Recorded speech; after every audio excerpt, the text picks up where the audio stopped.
Fala, gremista, bem-vindo a mais um conteúdo aqui no canal. Infelizmente, o Grêmio perdeu mais uma no Campeonato Brasileiro.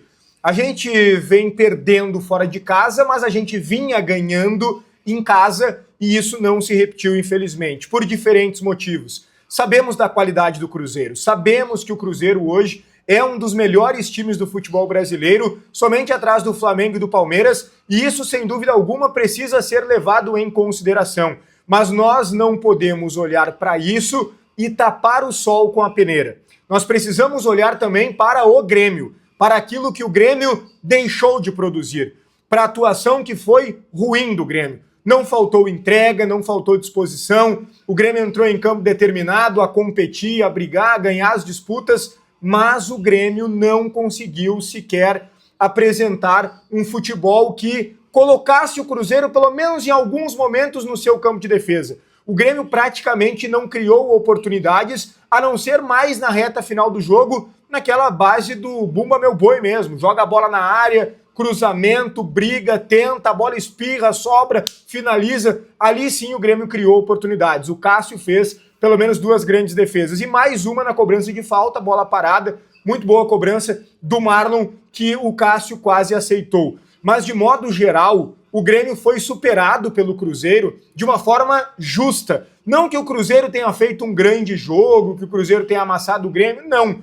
Mas o Cruzeiro teve mais volume e foi quase sempre mais perigoso do que o Grêmio. O Grêmio foi um time ansioso, afobado em vários momentos. Pegava a bola, queria ligar direto, queria trazer velocidade para as jogadas, quando precisava, na verdade, era trocar passes, envolver o adversário com calma, achar os espaços, até porque o Grêmio tinha dois pontas agudos que no momento certo poderiam explorar a jogada individual do drible para superar os laterais do Cruzeiro, tanto pela esquerda quanto pela direita, que eram laterais que se projetavam e deixavam espaço. Dois laterais que não têm entre os seus principais méritos a marcação, mas o Grêmio não soube explorar aquilo que tinha de maior fragilidade o Cruzeiro. E isso está na conta, sim, do técnico Mano Menezes, que desta vez tem uma parcela de culpa bem importante. O Mano não conseguiu ler aquilo que era a partida e principalmente aquilo que o Grêmio precisava para superar um adversário que, repito, tem muita qualidade.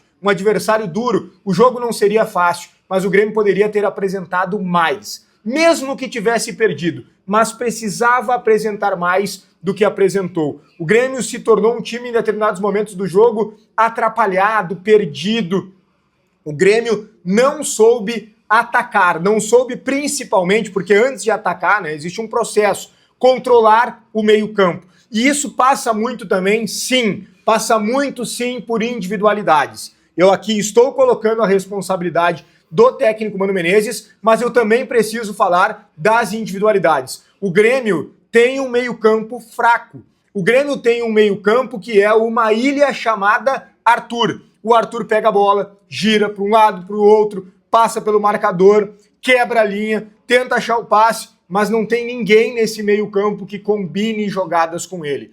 O Dodi é extremamente limitado. O Edenilson não é camisa 10, não pode ser colocado como meia do Grêmio. Só que aí no segundo tempo entra o Cristaldo, que não sei como, veste a camisa 10 do Grêmio e contribui ainda menos. O Edenilson joga porque os outros são piores. Essa é a verdade. Com a exceção do Monsalve, que entrou no segundo tempo, mas o Mano entende que ele contribui melhor pelo lado e ele entrou muito bem pela esquerda. Deu uma contribuição muito boa ao Monsalve. Deveria ter entrado no jogo anterior, inclusive contra o Corinthians em São Paulo. Deveria ter entrado mais cedo contra o Cruzeiro. Ah, vai vir a justificativa de que ele ficou muito tempo parado, está sem ritmo e não está nas melhores condições físicas. Mesmo assim, eu tenho certeza que é melhor do que o Cristaldo. O senhor Kiki Oliveira. Por quê? Alguém explica por que o Kiki Oliveira ainda entra no time do Grêmio. Por que o Kiki Oliveira ainda ganha oportunidade? Mas é extremamente fraco, para não dizer outra coisa. Jogador tecnicamente fraco, jogador mais do que isso. Jogador que não consegue minimamente pensar as jogadas. Ele quase sempre toma a decisão equivocada. Péssima atuação do Kiki Oliveira, péssima entrada do Cristaldo. O Edenilson foi mal no jogo, o Dodi foi mal no jogo e o João Lucas foi muito mal no jogo. O João Lucas, mais uma vez, não conseguiu fazer aquilo que se espera dele em um jogo com um grau de dificuldade um pouquinho superior. Isso porque, óbvio, contra o Juventude, ele não precisava marcar tanto, o Corinthians não tinha um ponto agressivo, mas contra o Cruzeiro a gente falou sobre isso aqui no canal antecipadamente e aconteceu. O Pavão também entrou meio perdido na lateral direita, alguns cruzamentos bizonhos. E o que eu quero trazer aqui para vocês é o seguinte, para a gente finalizar o vídeo. O técnico Mano Menezes caminha para deixar o Grêmio. Caminha para não permanecer no Grêmio. E obviamente que eu não estou falando de 2025. Óbvio que ele vai terminar a temporada, ele vai concluir o Campeonato Brasileiro. Mas é a segunda derrota seguida, um Grêmio que não vem ganhando fora de casa, e aqui eu não estou trazendo a minha avaliação sobre o Mano permanecer ou não. Quando eu falo que o Mano caminha para deixar o Grêmio, eu estou falando dos candidatos à presidência. Independente de quem ganhar no sábado, Paulo Calef ou Dorico ou Paulo Calef, porque os dois, em praticamente todas as entrevistas que já concederam, falaram que vão avaliar o trabalho do Mano até o final do ano. Você sabe o que significa avaliar o trabalho do Mano até o final do ano? É avaliar, na verdade, o que pensa a torcida sobre o Mano Menezes. E com mais uma derrota, com uma atuação abaixo, é óbvio que o torcedor, pelo menos na maioria, não quer a permanência do Mano. E o torcedor não querendo, o candidato também não vai querer. Por quê? Porque não existe convicção em nada, o que eu lamento. Estou muito preocupado, inclusive, com essa eleição do Grêmio. Mas, de fato, o técnico Mano Menezes não mostrou o trabalho quando o time do Grêmio era ruim.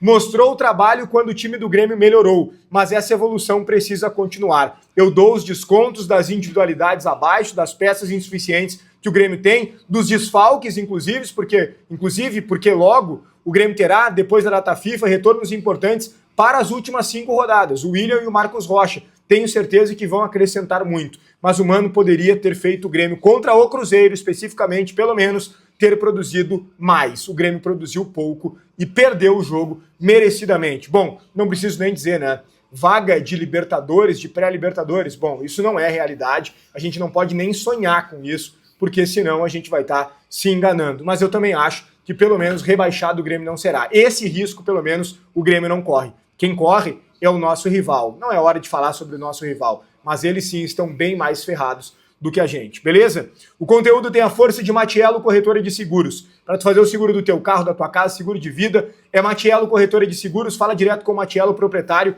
no telefone que tá na tela, faz uma cotação sem compromisso, ganha desconto por ter dito que viu aqui no canal Matiello Corretora de Seguros. Teu like no vídeo, te inscreve no canal, ativa as notificações, deixa a tua opinião nos comentários sobre todos os temas. Um grande abraço e até o próximo conteúdo.